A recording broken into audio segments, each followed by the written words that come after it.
आज हम देखेंगे डर के 6 भूत। डर के 6 भूत क्या हैं और ये हमें आगे बढ़ने से कैसे रोकता है। तो चलिए वीडियो को स्टार्ट करते हैं। ऑथर बोलते हैं डर एक मानसिक अवस्था है और इससे ज़्यादा कुछ भी नहीं। आपने देखा होगा कि एक डॉक्टर को एक आम इंसान के मुकाबले बीमारियां कम होती है, जबकि डॉक्टर चेचक जैसे कई डेंजरस बीमारियों का इलाज करते हैं। आप आज भी देख रहे होंगे कि कोरोना जैसे महामारी से डॉक्टर किस तरह लड़ रहे हैं और लोगों को ठीक कर रहे हैं। उनकी इम्यूनिटी सिस्टम उनके ना डरने की वजह से काफ़ी स्ट्रांग हो रही है।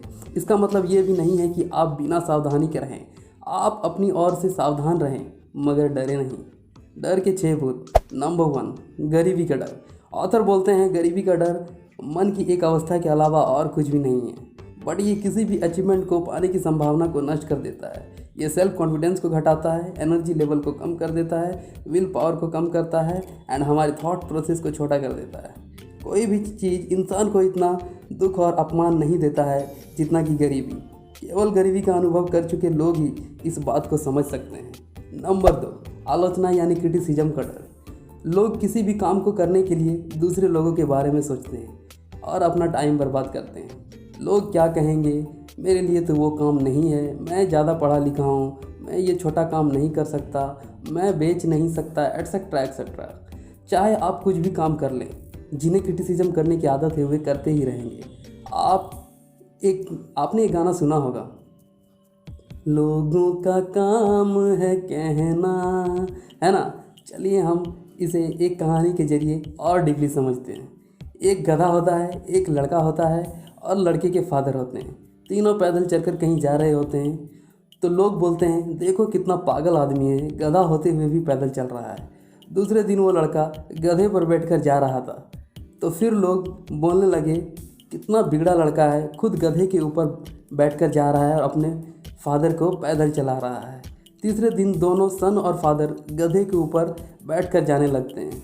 फिर लोग क्या बोलते हैं कि देखो दोनों इस छोटे से गधे पर कितना बोझ डाल रहा है। तो इससे समझ में यह आता है दोस्तों कि आप चाहे कुछ भी कर लें, जिन्हें क्रिटिसिज्म करने की आदत है वे करते ही रहेंगे और वे वैसे ही रहेंगे। आप बस अपना काम करते जाएं। नंबर 3, बीमार होने का डर। ऑथर बोलते हैं कि रिसर्च से यह पता चला है कि ट्रीटमेंट के दौरान 75% लोग हाइपोकॉन्ड्रिया यानी काल्पनिक इमेजिनरी बीमारी बोल सकते हैं से अफेक्टेड थे। डॉक्टर बताते हैं कि जिस जगह पे बीमारी की कोई भी पॉसिबिलिटी नहीं थे वहाँ पर भी डर की बीमारी के कारण सिम्टम्स देखने को मिले थे। न्यूयॉर्क शहर में वर्ल्ड वार के दौरान चारों ओर महामारी फैल रही थी। न्यूयॉर्क शहर के मेयर ने इस स्थिति को चेक करा और एक हार्ड डिसीजन के साथ सभी अखबार वालों को बुलाकर फ्लू महामारी के बारे में आर्टिकल लिखने के लिए मना कर दिया और 1 महीने के अंदर अंदर वहाँ से बीमारी गायब हो गई। किसी स्पेशलिस्ट के ओपिनियन के बिना लोग पेट कम करने या किसी भी छोटी सी बीमारी को ठीक करने के लिए नीम हकीमों की दवाओं को यूज़ करके उसे और भी बर्बाद कर लेते हैं और खाने पीने में गिरावट कर बॉडी को कमज़ोर बना लेते हैं। नंबर 4, प्यार को खोने का डर। यह डर सभी 6 डरों में सबसे दर्दनाक है क्योंकि यह डायरेक्ट पागलपन की ओर लेकर जाता है। प्यार को खोने का डर एंशिएंट टाइम से ही शुरू हो गया था, जब डाकू बदमाश घरों गलियों से महिलाओं को उठाकर लेकर जाते थे। महिलाओं को चोरी करना अब भी जारी है, लेकिन तरीके बदल गए हैं।